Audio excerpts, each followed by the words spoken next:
नमस्कार, मैं हूं देवांशु। आप देख रहे हैं न्यूज़ फॉर नेशन। इस वीडियो में हम बात करने जा रहे हैं नवादा विधानसभा सीट की। आखिर जब बिहार में विधानसभा के चुनाव हो रहे होंगे साल 2025 में, तो कौन उम्मीदवार होगा आरजेडी से और कौन उम्मीदवार होगा एनडीए से। निर्दलीय उम्मीदवारों की सूची भी जो है हम आपको बताने की जो है वो कोशिश करेंगे, लेकिन सबसे पहले देख लेते हैं नवादा विधानसभा सीट की हिस्ट्री। अब हम चलाते हैं नवादा विधानसभा सीट पर विधायकों की सूची वाला ग्राफिक्स। हम विधायकों की सूची वाला ग्राफिक्स हम वहाँ से चलाते हैं जहाँ से आज के दौर में वो रेलेवेंट हो। 1990 में यहाँ से विधायक हुआ करते थे कृष्ण यादव, बीजेपी के विधायक हुआ करते थे। 1995 में पहली दफ़ा निर्दलीय चुनाव लड़ते हैं राज बल्लभ यादव और जीतते हैं और कृष्ण यादव जो 1990 में यहाँ से विधायक रहते हैं, उनके जो हैं वो बड़े भाई होते हैं। राज बल्लभ यादव के बड़े भाई कृष्ण जो है वो यादव होते हैं और उनकी सड़क दुर्घटना में जो है वो मौत हो जाती है। उसके बाद जो है वो निर्दलीय चुनाव लड़ते हैं। राज बल्लभ यादव 1995 में जीतते हैं। साल 2000 में राज बल्लभ यादव आरजेडी के टिकट पर नवादा विधानसभा सीट से चुनाव लड़ते हैं और जीतते हैं। निर्दलीय उम्मीदवार जो हैं के तौर पर 2005 में पूर्णिमा यादव जो है वो चुनाव लड़ती हैं और जीतती हैं, क्योंकि 2005 में 2 दफ़ा चुनाव हुए थे बिहार में और दोनों बार जो है वो पूर्णिमा यादव जो है वो चुनाव जीतती जो है वो है। और 2010 में जेडीयू के टिकट पर पूर्णिमा यादव जो है वो चुनाव लड़ती हैं और नवादा विधानसभा सीट से विधायक बनती हैं। 2015 में राज बल्लभ यादव जो है वो चुनाव लड़ते हैं और जीतते हैं। और फिर आता है 2019 में उपचुनाव और कौशल यादव जो है वो जेडीयू के टिकट पर चुनाव लड़ते हैं और नवादा विधानसभा सीट से चुनाव जीतते हैं। विभा देवी 2020 का चुनाव लड़ती हैं, जो कि राज बल्लभ यादव की पत्नी हैं। अब सवाल ये कि कौन होगा 2025 में यहाँ से विधायक, वो तो चुनाव होंगे तभी पता चल पाएगा। अब देख लेते हैं नवादा विधानसभा सीट का रिजल्ट 2020 में क्या रहा था। देखिए, 26,310 वोटों से जो है वो विभा देवी जो है वो चुनाव जीती थी। विभा देवी को 72,435 वोट जो है वो मिला था। श्रवण कुशवाहा निर्दलीय चुनाव लड़ रहे थे, उनको वोट आया था 46,125। कौशल यादव को 34,567 वोट आया था और धीरेन्द्र कुमार मुन्ना जो कि निर्दलीय तब उम्मीदवार थे, मौजूदा वक्त में चिराग पासवान की पार्टी में हैं, उन्हें वोट आया था 9,684 वोट।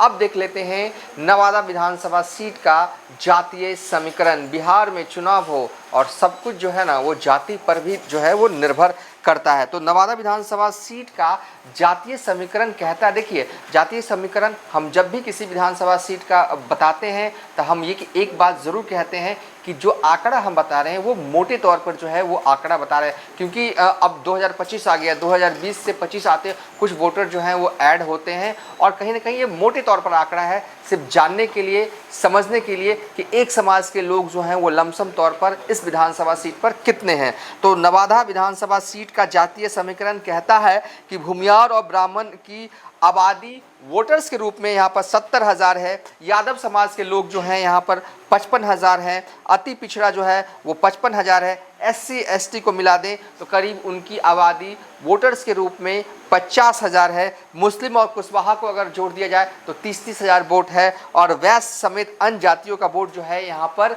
30,000 के करीब है। तो जो ग्राफिक्स जातीय समीकरण वाला नवादा विधानसभा सीट का हम चला रहे हैं उसके हिसाब से आपको एक चीज़ समझ में आ गया होगा, एक चीज़ जो है वो साफ तौर पर दिख रहा होगा कि भूमियार ब्राह्मण यादव जो हैं यहाँ पर सबसे बड़ा फैक्टर है। यानी कि यादव की जो आबादी है वोटर्स के रूप में 55,000 है, भूमियार और ब्राह्मण की मिलकर आबादी जो है मिलाकर आबादी जो है वो 70,000 के करीब जो है यहाँ पर है। तो ऐसे में देखिए एक चीज़ और है, यहाँ पर यादव समाज का ही जो है वो विधायक लगातार आप कह सकते हैं 35 सालों से है। कृष्ण यादव जो कि राज बल्लभ यादव के बड़े भाई थे, 1990 में यहाँ से विधायक हुआ करते थे। सड़क हादसा में उनकी मौत हो जाती है। उसके बाद राज बल्लभ यादव जो है कहीं ना कहीं उनकी राजनीतिक जो है विरासत जो संभालते हैं और अब तक जो है विभा देवी जो कि राज बल्लभ यादव की पत्नी है वो यहाँ से विधायक हैं। अब नवादा विधानसभा सीट पर होना क्या, देखिए होना क्या है, दावेदार कौन है। मुख्य तौर पर आप कह सकते हैं कि इस बार भी जो कि लगातार कई जो है वो वर्षों से नवादा विधानसभा सीट पे जो है वो चुनाव लड़ते रहे हैं, कौशल यादव हों चाहे राजबल्लभ यादव की पत्नी हो विभा देवी हो, और ये तो दावेदार हैं। इसके अलावा जो है एक दावेदार डॉक्टर अनुज कुमार जो है इन दिनों खूब जो है वो जी तोड़ से प्रचार कर रहे हैं, विजुअल्स पैच कर रहे हैं। देखिए किस तरीके से जो है वो जनसंपर्क अभियान और लोगों के बीच में, चुनाव 5-6 महीने बाद है लेकिन डॉक्टर अनुज कुमार अभी से ही जनसंपर्क अभियान में जुट चुके हैं। तस्वीर दिखा रहे, ये चुनाव लड़ेंगे तो लड़ेंगे, कहाँ से लड़ेंगे कैसे लड़ेंगे ये तस्वीर अभी थोड़ी सी धुंधली है, लेकिन हाँ ये चुनाव लड़ेंगे। अगर कोई टिकट नहीं देता है फिर भी ये चुनाव लड़ेंगे। और इनकी पहचान बतौर शिक्षाविद है और लगातार समाज सेवी के तौर पर नवादा में जाने जाते हैं। और इसके अलावा बात करें कि ईशान किशन जो कि क्रिकेटर हैं, बिहार से ताल्लुक़ रखने वाले, मूल रूप से नवादा के रहने वाले हैं, उनके पिता चुनाव यहाँ से लड़ सकते हैं। जेडीयू कुछ वक्त पहले उन्होंने ज्वाइन किया था, संजय झा ने जो है वो ज्वाइनिंग करवाई थी। प्रणब पांडे की ईशान किसान के पिता हैं और ये भी अपनी दावेदारी जो है वो पेश कर रहे हैं और कहीं ना कहीं इंटरनल तौर पर जेडीयू में लगे हुए हैं कि टिकट जो है प्रणब पांडे को मिल जाए। कोशिश में है, मिलेगा नहीं मिलेगा ये बात की बात है। लेकिन अब हम सीधे चलते हैं और आपको बताते हैं। देखिए जैसा कि हमने थंबनेल आपको बनाया है कि उम्मीदवार तय है पार्टी तय नहीं है, कहने का ये तात्पर्य है आज हम ज़्यादा दाएं बाएं की बात नहीं करेंगे, सीधा आपको हम बता देते हैं उम्मीदवार दो ही होगा मुख्य रूप से। हाँ, एक उम्मीदवार आप धीरेन्द्र कुमार मुन्ना को भी रख सकते हैं जो कि फिलहाल लोजपा के राष्ट्रीय प्रवक्ता हैं और कहीं ना कहीं वो चाहते हैं कि इस बार वो चुनाव लड़े, लेकिन थोड़ा सा मुश्किल लग रहा है। हो सकता है कि नवादा ज़िले की कोई और सीट जो है उनके लिए जो है वो दी जाए लोजपा के खाते में और वहाँ से धीरेन्द्र कुमार मुन्ना लड़ सकते हैं। लेकिन नवादा थोड़ा सा मुझे मुश्किल लग रहा है।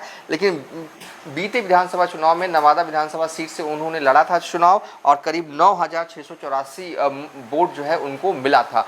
तो चिराग पासवान की कोशिश होगी, क्योंकि देखिए नवादा एकदम बिल्कुल पैक सीट है, यहाँ पर कोई गुंजाइश नहीं है लोजपा के लिए, लेकिन चिराग की कोशिश होगी किसी अन्य सीट से, भूमियार बहुल वाले सीट से उन्हें जो है वो चुनाव लड़वाया जाए। अगर नवादा की बात करें तो हिसुआ एक ऐसी सीट है जो कि भूमियार बहुल सीट मानी जा सकती है। अब देखते हैं कि क्या सेटिंग जो है वो चिराग पासवान अपने पार्टी के नेता धीरेन्द्र कुमार मुन्ना के लिए कर पाते हैं। अब चलते हैं मुख्य रूप से कौन उम्मीदवार होगा। देखिए उम्मीदवार तो विभा देवी ही होंगी और कौशल यादव होंगे। और एक चीज़ और है कि क्षेत्र में प्रचारित किया जा रहा है कहीं ना कहीं विभा देवी के सपोर्टर्स की तरफ से कि चुनाव से पहले राजबल्लभ यादव जो है वो जेल से छूटने वाले हैं। अब इसमें कितनी सच्चाई है इस पर हम नहीं जाएंगे। हो सकता है कि समर्थकों का जोश बढ़ाने के लिए इस तरह के जो है वो बात जो है हवा में सियासी गलियारों में छोड़ी जा रही हो, ये भी हो सकता है। लेकिन हाँ, क्षेत्र में इस बात की गूंज है कि राजबल्लभ यादव जल्द रिहा होने वाले हैं। अब कौन होगा उम्मीदवार? देखिए उम्मीदवार तो जो हैं वो विभा देवी होंगी। भले ही इन दिनों देखिए 2024 में विभा देवी और उनके परिवार के तरफ से एंटी आरजेडी कार्य जो हैं वो किए गए। जब झारखंड में इलेक्शन हो रहा था तो कोडरमा विधानसभा सीट पर जो है वो विभा देवी के परिवार ने एंटी आरजेडी जो है वो काम किया, यानी कि पार्टी विरोधी गतिविधियों में शामिल रहे हैं। वहाँ पर बीजेपी के कैंडिडेट को जितवाने के लिए इंटरनल तौर पर काम किया। ये सत्य है और ये मैसेज तेजस्वी यादव तक भी पहुँचा हुआ है। लेकिन कहते हैं ना कि कभी कभी सियासत में जो है वो एंटी पार्टी काम करने वालों को भी गले लगाना पड़ता है, क्योंकि जीत नंबर से सब कुछ होता है। तो ऐसे में जो हमारे सोच कर रहे हैं इंटरनल तौर पर रिश्ते जो हैं वो राजबल्लभ परिवार के फिर से सुधर रहे हैं, ट्रैक पर है। और दूसरी ओर कौशल यादव जो हैं, कौशल यादव और उनकी पत्नी दोनों चुनाव लड़ेंगी। बाकायदा ऐलान भी किया जा रहा है। देखिए गोविंदपुर से उनकी पत्नी चुनाव लड़ेंगी और कौशल यादव जो हैं वो लड़ेंगे नवादा से। बिल्कुल क्लियर कट उनके बयानों से नज़र आ रहा है, वो खुलकर कह रहे हैं कि वो चुनाव लड़ेंगे। कैसे लड़ेंगे, किस पार्टी किस गठबंधन के तहत लड़ेंगे, ये अभी क्लियर नहीं है। अगर विभा देवी का टिकट आरजेडी से कंफर्म नहीं होता है तो ये तय मानिए कि वो जेडीयू के साइड आके चुनाव लड़ लेंगी और जो है वो कौशल यादव जो है वो आरजेडी के टिकट पर चुनाव लेंगे। पार्टी अभी क्लियर नहीं है क्योंकि इसको लेकर सस्पेंस है। लेकिन चुनाव जो है ना, चुनावी रन में मुख्य किरदार में के तौर पर कौशल यादव और विभा देवी होंगे, जो दिख रहा है अभी के सिनेरियो के हिसाब से, क्योंकि दोनों ही उम्मीदवार दमदार हैं और 1990 के बाद से अब तक इन्हीं का एक तरह से आप कह सकते हैं कि नवादा विधानसभा सीट पर कब्जा जो है वो रहा है। कभी कौशल यादव की पत्नी यहाँ से विधायक रहती हैं, कभी कौशल यादव रहते हैं। और देखिए कौशल यादव की ताकत क्या है, देखिए यादव समाज का तो वोट रहता है, कौशल यादव की सपोर्ट में जो है वो सलमान रागिब मुन्ना है। सलमान रागिब मुन्ना क्या करते हैं, देखिए मुस्लिमों की भी आबादी जो है वो नवादा विधानसभा सीट पर है और सलमान रागिब मुन्ना कौशल यादव के साथ है। उनके कौशल यादव के साथ होने से मुस्लिम समाज का वोट जो है एक मुक्त जो है वो कौशल यादव के साइड आता है। तो फिलहाल कहने का लब्बो लुबाब ये है कि उम्मीदवार एक साइड होंगी विभा देवी, दूसरे साइड होंगे कौशल यादव। दल कंफर्म नहीं है। हमने कई लोगों को फ़ोन घुमाया, कई लोगों से बातचीत किया, तो इस पर जो है ना मिली जुली आप कह सकते हैं कि प्रतिक्रिया आती है, क्योंकि खुद कौशल यादव ये बता नहीं रहे हैं वो किस दल से चुनाव लड़ेंगे। हाँ इतना कह रहे हैं कि चुनाव लड़ेंगे। कुछ लोग ये भी कह रहे थे कौशल यादव का टिकट जो है वो लगभग आप समझिए कि आरजेडी से जो है वो फाइनल है। अगर ऐसा है तो राजवल्लभ के परिवार से कोई लड़ जाएगा जेडीयू के टिकट पर, क्योंकि देखिए शेर के सामने शेर ही उम्मीदवार होता है, शेर के सामने कभी बकरी को उम्मीदवार नहीं बनाया जाता जब चुनाव हो। तो ये अपडेट अभी तक के हिसाब से है नवादा विधानसभा सीट पर। आगे कोई अपडेट आता है तो हम ज़रूर देंगे, लेकिन हाँ एक नाम हमने जो बताया आपको डॉक्टर अनुज कुमार, वो भी चुनाव लड़ेंगे और हो सकता है कि ये अगर कोई किसी गठबंधन के तहत टिकट मिल जाए तो बढ़िया है, क्योंकि लगातार समाज सेवा के कार्य जो हैं ये करते रहे हैं इलाके में। फिलहाल इस वीडियो को यहीं पर वाइंड अप कर रहे हैं।